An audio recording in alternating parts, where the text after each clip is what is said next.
She thought life had finally given her a new beginning, until everything changed overnight. Now, with the past resurfacing and questions she can't ignore, Emily must face a truth that could break her all over again. Stay tuned, because you are about to watch a beautiful story filled with grief, redemption, and suspense. Hello, family. Welcome to Storytime Betrayal. Kindly subscribe to my YouTube channel for more interesting stories. Like and share this video to your friends and loved ones. Your support and engagement encourage me to post more videos. Sit back, relax as we dive into the story. Life finally felt full again.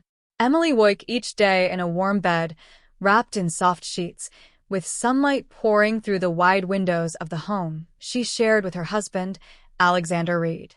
It was quiet, peaceful, the kind of quiet that didn't hurt anymore, the kind that felt safe. She had everything she once thought she had lost, the comfort of love, the strength of a man who stood by her no matter what, and a future that looked bright again. Alexander was the kind of man who paid attention to every little detail. He would wake up before her just to prepare her tea exactly how she liked it, 2 sugars, no milk. He always helped her get dressed without making her feel helpless. He treated her not like someone in a wheelchair, but like a queen. They laughed often. They cooked together on weekends. He even installed a garden ramp so Emily could move through the backyard with ease. And when he held her at night, her world felt small and safe again, free from the fear and pain that had haunted her for so long. One morning, while sitting across from each other in the garden, Alexander took her hand. "I've been thinking," he said, gently rubbing her fingers. "I don't want you going back to the bank." Emily looked up, slightly confused. "Why not?" "Not because I don't think you can, but because you don't need to anymore," he said with a smile. "I want you to work with me. At Reed Holdings. I want us to build something together." She blinked. "You mean like, join your company?" "Not just join," he said, with a glint of excitement in his eyes. "Be my partner. You're smart, driven, and more capable than anyone I know. I don't want to run Reed Holdings alone anymore. I want it to be ours." Emily was quiet for a moment, overwhelmed by the offer. "I've spent so long trying to prove I could still live a normal life after everything that happened," she said. "And now, you're offering me something even better." Alexander leaned in and kissed her hand.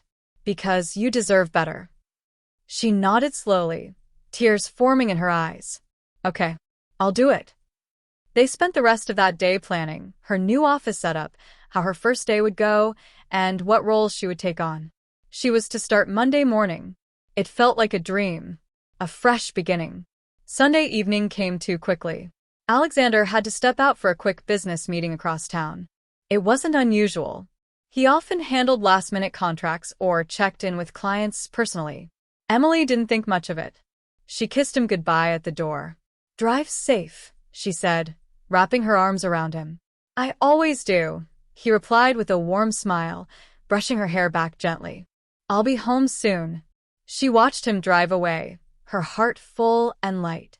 She didn't know it was the last time she'd see him alive. The call came 2 hours later. Emily was watching a movie in the living room when her phone rang. It was Alexander's personal assistant. Emily, the voice on the other end, was shaking, unsure. "There's been an incident. Alexander, his car was attacked. He's been shot." The phone slipped from her hand before she even realized it. Her breathing became shallow. Her body stiffened. "No," she whispered. "No, no, no." Her mother rushed into the room. "Emily, what is it?" But she couldn't speak. She couldn't even cry. She just stared ahead, shaking her head in disbelief. 30 minutes later, the news was everywhere.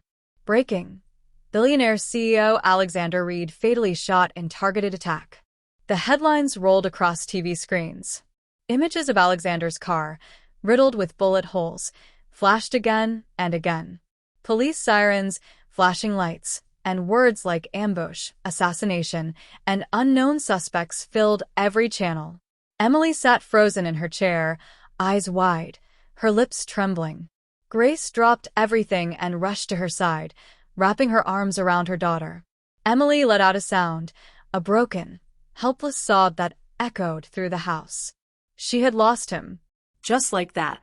The man who saw her. The man who healed her. The man who gave her hope again. Gone. The days that followed were a blur. There was a private funeral. Just close friends and family. Emily didn't speak much. She stared at the casket, numb. She couldn't even cry anymore. Her tears had dried out. Grace moved in again, taking care of her daughter like she had after the accident. Emily barely ate. She barely slept. She didn't answer calls. She didn't check messages. Her world had stopped spinning.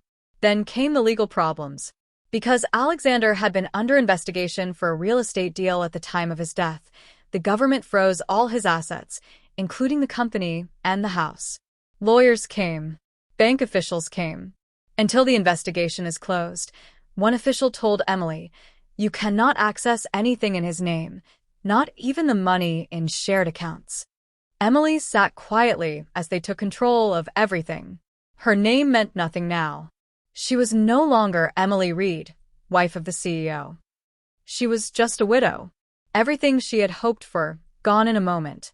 One evening, as she sat in the garden staring into nothing, her hands resting limply in her lap, Grace knelt beside her. "You're still here," she whispered.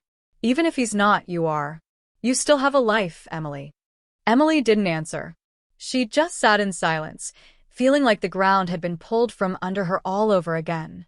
But fate wasn't done with her yet, because in the shadows of grief, someone from her past was about to return. And whether she was ready or not, another chapter was about to begin. The days after Alexander's funeral were slow and heavy, like walking through deep water with no end in sight. Emily no longer felt like herself. Her heart was numb, her body weak, and her mind stuck between memories of what was and the unbearable silence of what would never be again. The wheelchair that once represented survival now felt like a prison. She barely moved from her bedroom. Most days, she sat by the window in silence, staring at nothing. She didn't speak unless she had to. She only ate when Grace gently placed food in her hands. Her spark, her fight, was gone.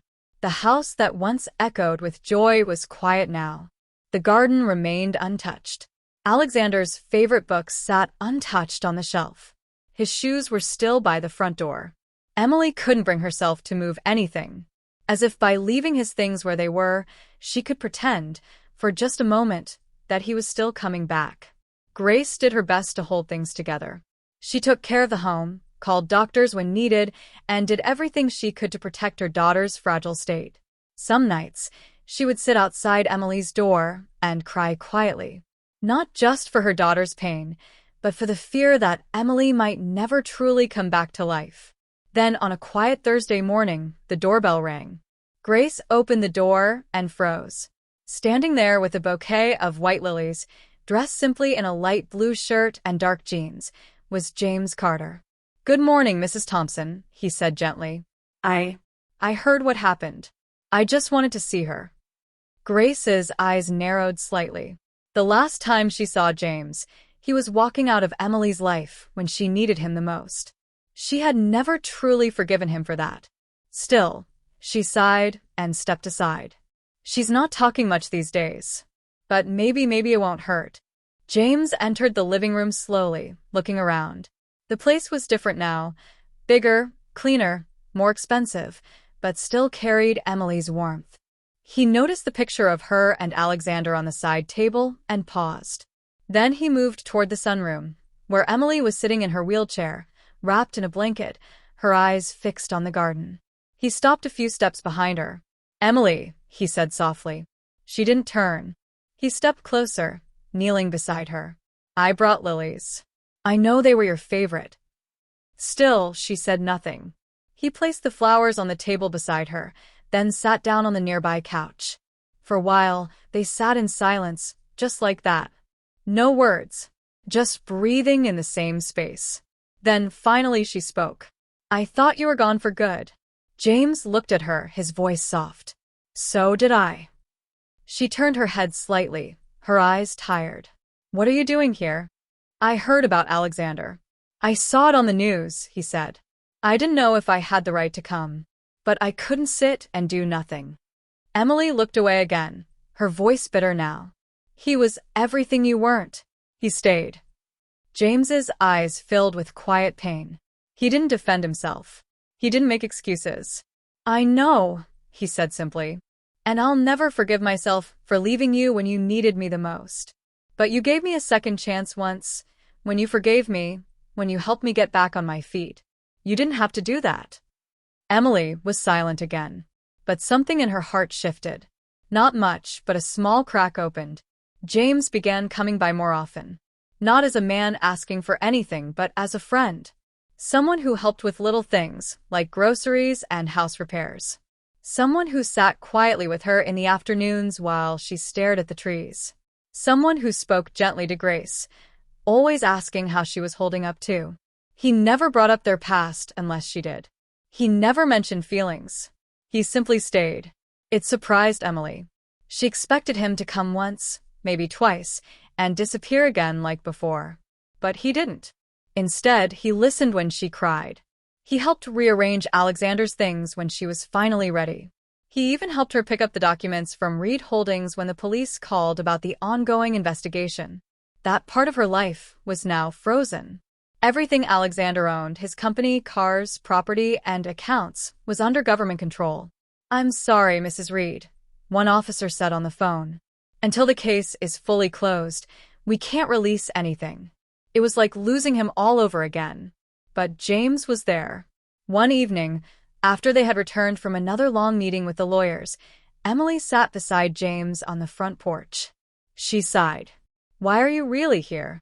James turned to her, serious. Because I owe you. You helped me stand again when I had nothing. Now it's my turn. She looked at him for a long time, then whispered, Don't make promises you can't keep. I'm not, he replied. This time, I won't leave. Grace watched it all quietly. One evening, as she and James were clearing dishes in the kitchen, she looked at him and said, She's still healing, you know. I know, he replied. She doesn't trust easily anymore. I don't blame her. Grace dried her hands and looked at him. But you're different now. I see it. And she will too, eventually. James nodded. I'm not here to replace him. I know what Alexander meant to her. I just want to help her live again. Grace smiled faintly. Then take your time. And do it right. And so, James stayed. Day by day, moment by moment, he helped bring pieces of Emily back, not with grand gestures, but with quiet consistency. He was a reminder of her past, and maybe, just maybe, a small light for the future. But neither of them knew what lay ahead. A choice, a miracle, and a test they never expected. The days were beginning to feel different. Emily was still grieving, still hurting in ways she couldn't explain, but for the first time in a long while, she didn't feel completely alone. James had become a regular presence in her life, not loud, not demanding, just quietly there. He showed up every morning with breakfast. Some days it was her favorite bread rolls from the small bakery on Maple Street. Other times it was fresh fruit with hot tea. He always brought something, even if it was just his time. Emily didn't smile much yet, but she was no longer sitting in silence all day. She started answering phone calls again, started watching short movies with Grace in the evenings. Her voice grew steadier. Her eyes, while still tired, had a bit more light in them. And James noticed. He never said it out loud, but he could feel her slowly returning to herself. One chilly evening, as they sat on the porch watching the sky change color, James turned to her carefully. I've been speaking with someone, he said. Emily looked at him, curious but cautious. Who? A doctor.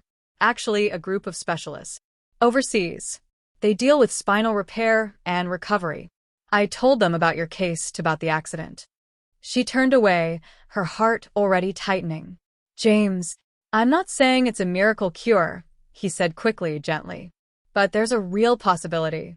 With surgery and proper therapy, there's a good chance you can walk again, fully. Emily stayed silent for a long time. Her hands rested on her lap, cold and still. I've heard all that before, she finally said. After the accident.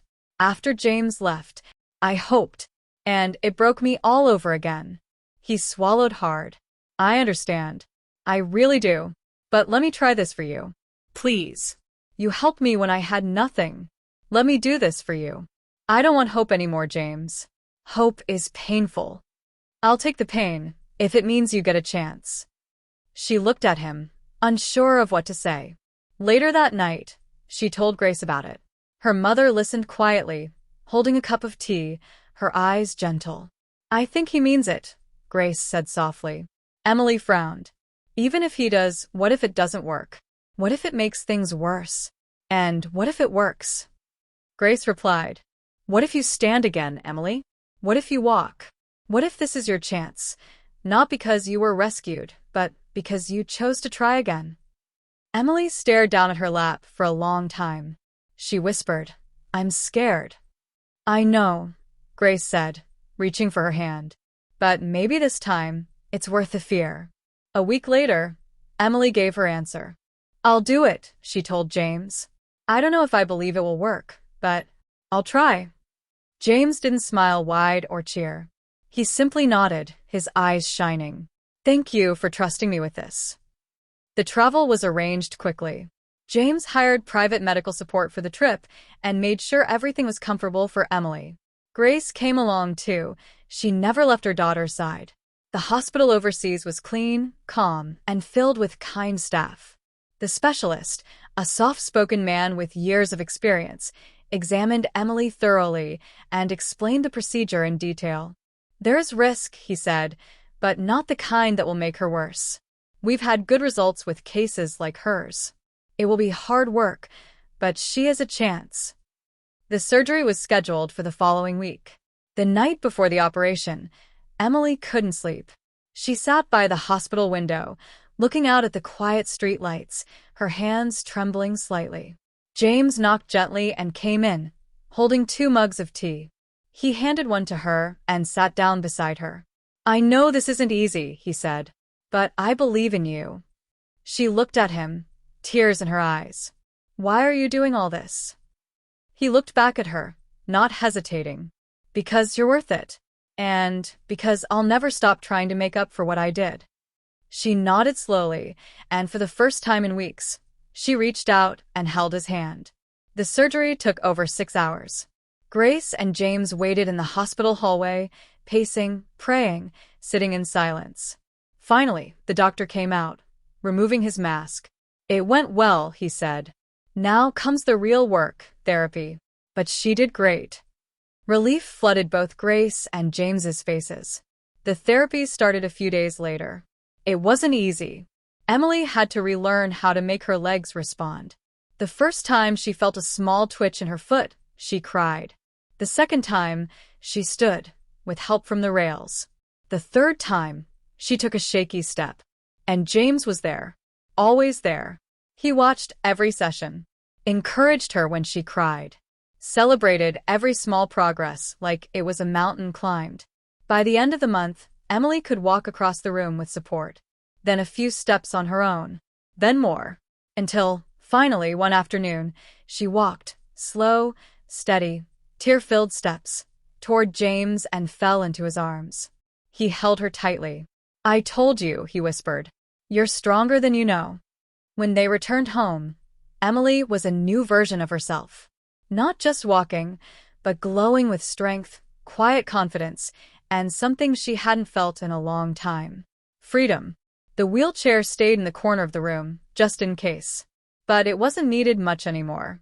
And something else began to grow, quietly and slowly. Love. Not the kind that rushes in. Not the kind that takes over. But the kind that learns, that heals, that waits patiently. James never rushed her. He never asked for more than she was ready to give. Then one day, as they were walking through the park, Emily reached for his hand and said quietly, maybe we were meant to find each other again. After everything. James stopped walking and turned to her, searching her eyes. Does that mean? She smiled, nodding slowly.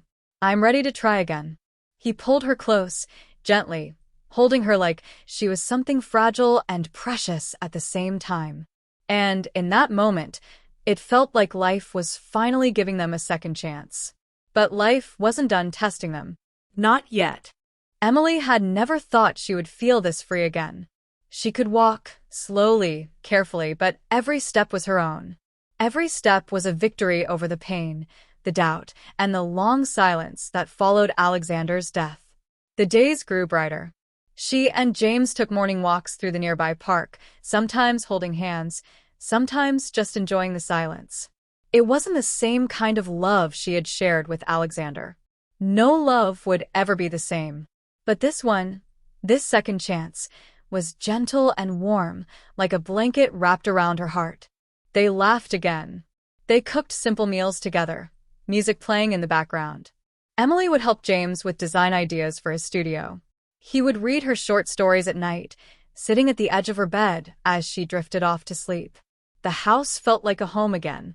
And for the first time in years, Emily felt like herself, not the broken woman in a wheelchair, not the widow, not someone people pitied.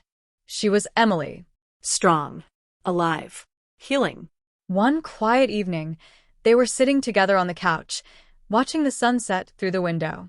James was sketching in his notebook while Emily rested her head on his shoulder. "Do you ever wonder," she asked softly, "why life gave us this second chance?" James put the pencil down and looked at her. "All the time. But I've stopped trying to understand it. I'm just grateful. Every day." Emily smiled and nodded. "Me too." She still missed Alexander. Sometimes, his memory came like a wave, sudden, strong, unexpected. Sometimes, she'd cry. Sometimes, she'd just sit quietly and hold the wedding photo that now rested on the shelf near her bed. But James never got jealous. He would simply sit with her or hold her hand, or leave a note by her pillow that said, "I understand. And I'm here." That patience slowly rebuilt her trust. Emily had finally moved back in with James fully. Her clothes filled the closet again. Her toothbrush stood beside his at the sink. It was simple, soft, and steady. One Saturday morning, they were preparing breakfast. Emily was humming a soft tune as she flipped pancakes, while James made coffee. They laughed about a story Grace had told them the night before. Then came the sound of sirens. Loud, sharp, close. Emily froze, the spatula still in her hand. James stepped to the window, confused. Two black police vans pulled up right in front of the house. Before either of them could speak, there was a loud knock on the door. James opened it, and everything changed in an instant. 3 police officers stood there, firm and cold. "James Carter?" the lead officer asked. James blinked. "Yes. You are under arrest for conspiracy and possible involvement in the murder of Alexander Reed.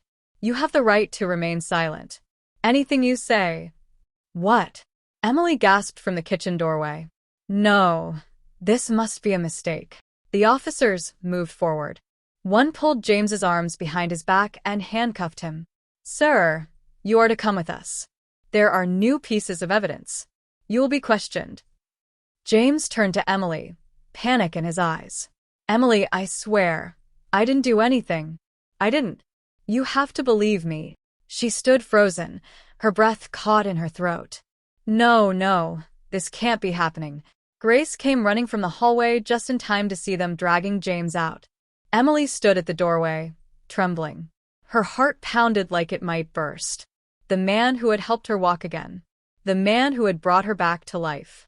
Now being taken away in handcuffs, for possibly being connected to the death of the man she once loved deeply. Everything felt like it was collapsing all over again. She dropped to her knees as the police vans drove off, the sound of sirens fading into the distance. Grace rushed to her, pulling her into her arms. "Emily, we don't know what this is yet. We don't know the truth." Tears streamed down her cheeks. "But what if it's true, Mom? What if I let the wrong man back into my life again?" Grace held her tighter, whispering, "And what if he's innocent? What if the world is just testing you one more time?" Emily closed her eyes, heart torn between pain and disbelief. She had come so far. Now everything was uncertain again. And in the stillness of that morning, as the house fell silent again, one question echoed in her mind. Who did I let back into my heart? That brings us to the end of this video. I hope you enjoyed it. If you do, kindly subscribe to my channel, like, and share this video to your friends and loved ones. And you can also comment what you feel about the story under the comment section. Thanks for watching.